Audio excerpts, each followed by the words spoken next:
Welcome to the Six Hats podcast, where I, Dr. Shami, a lifestyle and nutritional medicine family doctor, will talk about how women strive to find balance each day by juggling their six roles, being a woman, mother, daughter, partner, business owner, and professional.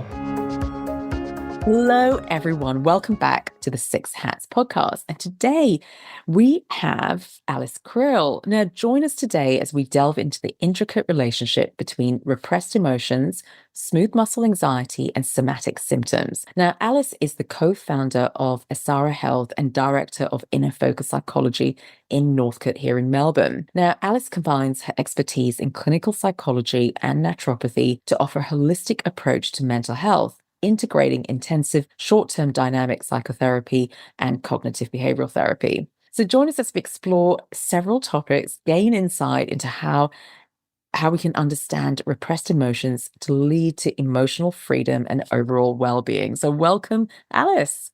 Hi, Shami. Thank you very much for the introduction and for having me today. So I remember going all the way back, I think it was about a year ago, when I realized that you were also a naturopath and psychologist. And I had a few patients who mentioned how holistic you were, and I got really excited. It's so important when you look at mental health that we have to look at it holistically. It can never just be about a drug. And there's so much you can actually feel, improve, feel better, less anxious, with nutrition, lifestyle, sleep hygiene, and it goes on. So really excited. So Alice, how did you started your journey as a naturopath? What led you to go down the route of psychology?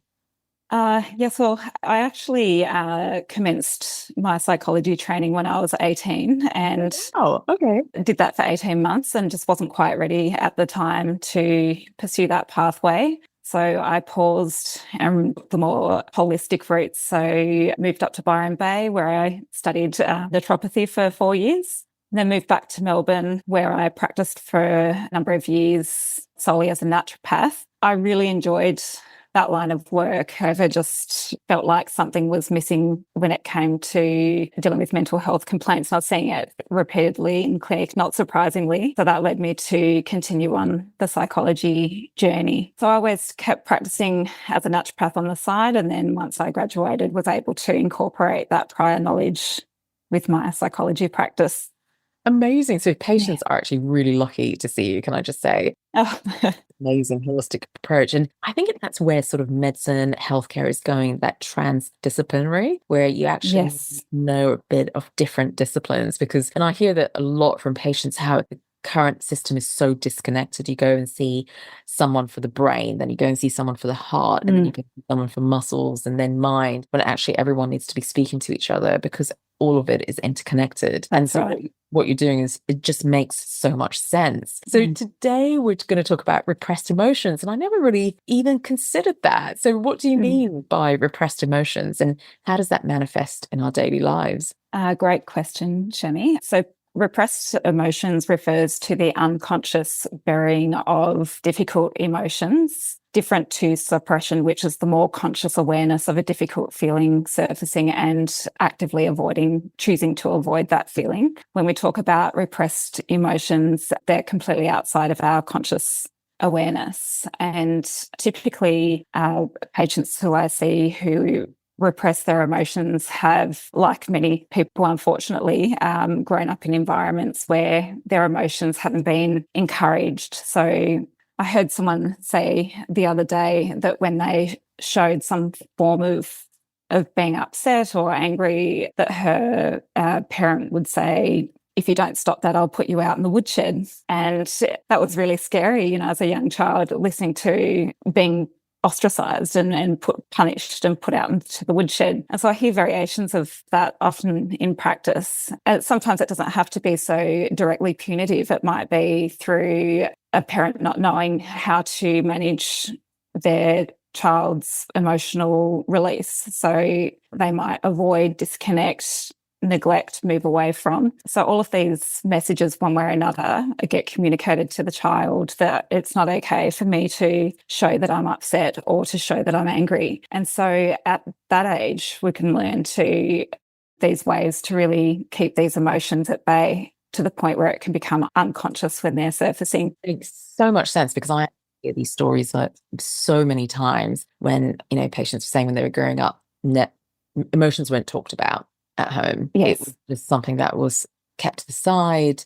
No one really showed their emotions. Parents may not have showed their emotions either. And so as a result, they did not know how to regulate their emotions. There was a lack of understanding as well, that it was okay to cry. It was okay, the opposite ends of the spectrum. So it's really interesting you say that, because I actually hear that story so many times. So what does that actually result in, like when they do become adults? What does that mean? How does that translate when you don't know how to regulate or not aware that it's okay to express emotions?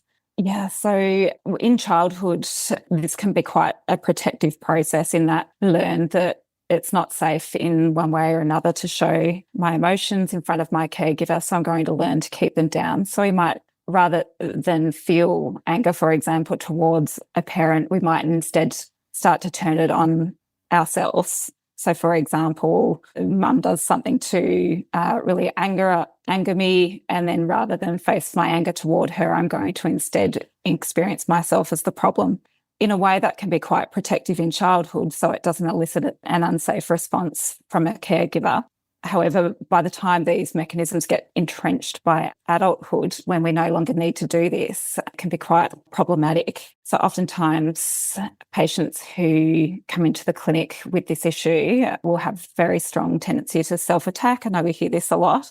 And will often say, I don't feel angry. I never feel angry. But instead they redirect their anger onto themselves. And they may also, which we'll talk about in a moment, experience these somatic symptoms in the body, which can be that anger turned inward in the form of that physical self-attack. And what would that physical self-attack look like?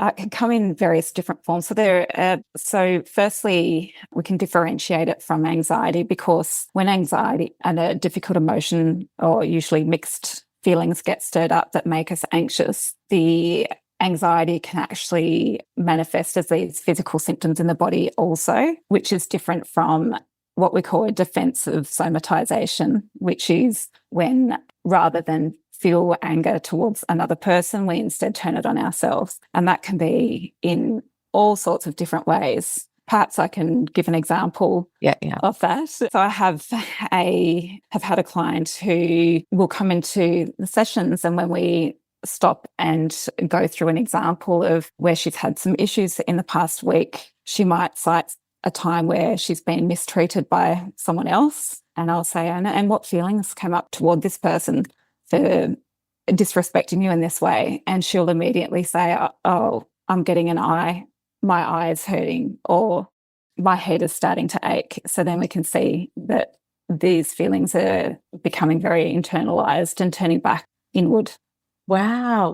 And it's amazing awareness, actually, when I really reflect. And I think when listeners are listening to this episode, I'm thinking, oh, is there something that I'm doing as well?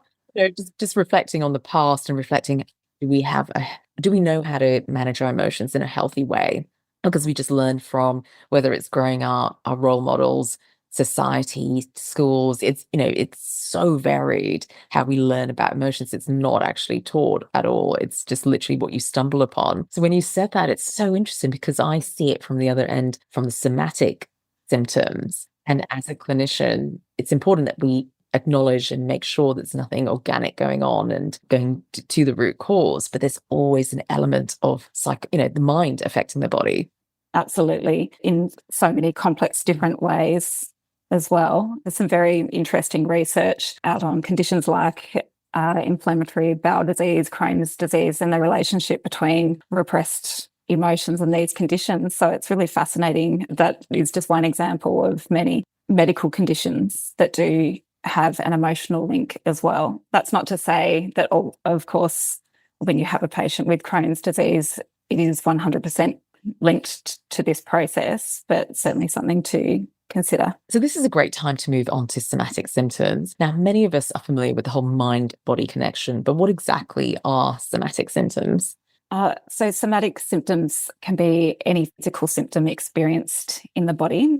In the world of psychology, usually we're referring to physical symptoms that don't have a known medical cause. So there are particular conditions such as irritable bowel syndrome is a known one, migraines of unknown medical origin, and a host of other conditions as well can come out in respiratory symptoms such as an unknown cough and even asthma as well. So it can, when we talk about it in these terms, can basically be affecting any of these bodily systems. Yeah, it's interesting you say that, because I've actually seen patients where we investigate and try and figure out why we're having all of these symptoms. And when everything comes back as normal, we go back to the story. I mean, and when you look at the story, there's always an element of stress or maybe grief or actually quite high levels of stress. And it's so interesting you say that, because it's actually given me a much clearer picture of how important it is to address as well. And I actually had a patient who complaining of lower back pain and gut issues, and we went down the pathway in an integrative way. However, she was just not getting she was not getting better. The symptoms were still ongoing. So we went back to the mind, and now she is working with a psychologist. And interestingly enough, there is a lot of past trauma. There's a lot of issues going up, attachment, and it's interesting, the back pain is getting better just with psychology input. And I think this is so important to be aware mind and body are connected. We've got to work together. And it's really important to have a holistic approach to medicine in general. Absolutely. It's very interesting to hear about her symptoms, her physical symptoms improving through the process of psychology. And the way I practice is with that real core emotional focus. So when we are noticing some kind of physical symptom that has come up in patient's week or even in the session, then it's a great opportunity to just pause and to explore the feelings underneath that might have caused anxiety and then be coming out in these physical symptoms. Absolutely. And a few symptoms I'd love to just share, common ones when we're stressed and we carry tension: headaches, neck pain, shoulder pain, lower back pain. I tend to see that many times, just when you've ruled out so many other causes, you can carry tension in your lower back as well. And this can lead to so many other things as well. So it's really highlighting the impact of stress on the body, which is really important to be aware. But let's move on to smooth muscle anxiety. I've actually not heard of the term, Alice. Could you elaborate what that is? Smooth muscle anxiety is one of the 3 anxiety discharge pathways. So this is through the framework of intensive short-term dynamic psychotherapy. We look at anxiety as being discharged in one of these 3 ways. The first form of anxiety is known as striated anxiety. So it is in the voluntary muscle groups, such as the ones that you just described. The anxiety might come out in those forms of tension in the body, you'll experience a racing heart, shortness of breath, those classic symptoms of anxiety. Smooth muscle anxiety is more when the muscle tension drops and the anxiety moves into the smooth muscle, involuntary muscle groups. And when that happens, it's indicating a great level of severity. So the patient might say, "Oh, I'm feeling sick," when we're exploring difficult emotions, or they might come out with a headache or a need to go to the bathroom, something along those lines.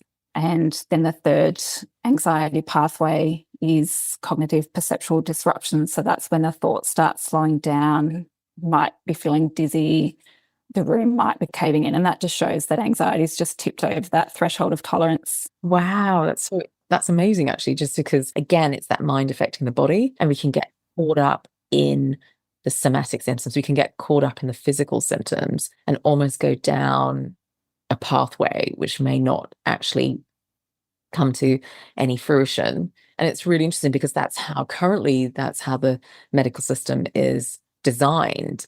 You come to the doctor with one symptom, and often it's a drug as a solution, but it has to be holistic, because all of these symptoms could be connected and have a link to the mind as well. And that's where mind-body medicine is just so important. But I loved how you explained that. Now, is there any patient story that you would like to share as someone coming with repressed emotions, and how long did that journey take to create a healthy relationship with emotions? Oh, great question. I see it often in clinical practice. Just to go over the main pattern, it will be that some kind of difficult or usually mixed feelings have been stirred up within the patient. Often these feelings will be anger towards someone who we love, and these mixed feelings will create a guilt So when an anger comes up towards someone we love, for example, we'll experience anxiety. And typically when we talk about repressed emotions, that happens to be smooth muscle anxiety. So the second anxiety pathway we just talked about. And then to shut it all down and not experience this, that's when the patient unconsciously turns on themselves and goes into some kind of critical self-talk or self-attack in the form of these physical symptoms. So I've seen this time and time again in therapy, and how long it takes to treat often depends on a number of factors. I've found that one of the main factors are the patient's will to let go of these self-destructive mechanisms and their will to be able to place their feelings where they belong. So if it's anger, for example, to be able to place that anger or use that emotion to be channeled healthily outward rather than be trapped inward inside the body. Amazing. Amazing. And would you say that it takes several sessions? It can take months. It can take whatever time you need in order to create new neural pathways? Yeah, so it's so varied. I've seen patients have tremendous results within the first, say, 6 sessions and may no longer need therapy. It's just enough to highlight this pathway, mixed feelings, anxiety, and then self-critical thoughts. And once we can get underneath these defenses, that might be enough to help them be more emotionally clear and be able to experience the feelings in the body rather than internalize them and push them down. Whereas other patients might require years of therapy ongoing, depending on how deep trauma runs and how entrenched these processes are. But certainly we try to facilitate that change as actively as possible. And what I'm hearing also when it comes to repressed emotions and self-attack, this could be in the form of emotional eating. It could be in the form of alcohol addiction. Would that be right as well? These are more external forms of avoiding emotions and pushing them down. So certainly it can coincide with these unconscious or conscious self-destructive mechanisms. And when we talk about repression, often it comes out in these more internalized ways. But of course, there can be a crossover with reaching out for these different things, whether it's alcohol, social media, scrolling, distraction through work, other Almost like things to numbing, push the feelings. numbing That's activity. right. Yeah, no, absolutely.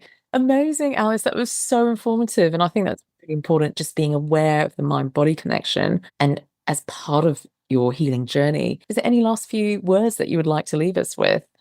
Parting words. Perhaps I can share a quick case study if that would be helpful. So I was working with a patient on and off over the past several years who was really stuck in these entrenched self-critical mechanisms, and they're really rigid and hard to shift. Recently, this patient reached out to me and said that she'd been experiencing this extreme lethargy, depression, not wanting to go out and not able to fulfill her work duties, which was really compounding all of these issues.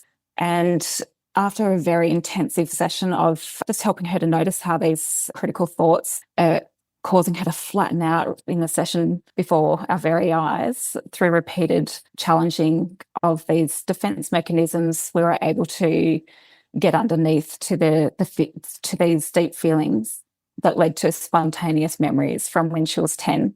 And through that process, we were able to understand where the emotions had been stuck and unable to be experienced and repressed, and that she'd been unconsciously going into this kind of self-attack whenever anger came up in her relationships, or whenever she had wants or needs in a relationship, she'd go into this self-critical mechanism. So once we were able to unlock where this had come from and have an emotional breakthrough, this patient had a profound change in her life where everything just opened up and she was able to embrace her creative side, step out into the world and not be encumbered with these symptoms that had held her down. So I just wanted to share that as one of many case examples where we see once we get to the true emotional course, and not just in the present life, but tracing it back to the roots of where it all began, of course, and experience that emotional release, then often all of the symptoms that patients will present to yourself or to psychologists or will resolve. And that's the ultimate aim. Amazing. So, yeah. Amazing. So, Alice, before we let you go, where can people find you? So I practice in Northcote. You can find me at Inner Focus Psychology. The website, my contact details are there. Amazing, amazing. Thank you so much, Alice. Thank you very much, Shemi, for having me. Remember that this is general advice only. Please see your healthcare professional for more information. So what's your take-home message today? Remember, it's all about progress and not perfection. And are you suffering from stress? Visit the Usawa Learning Hub on usawa.com.au for more resources on how to de-stress, re-energize, and reclaim your health. Enjoy the journey.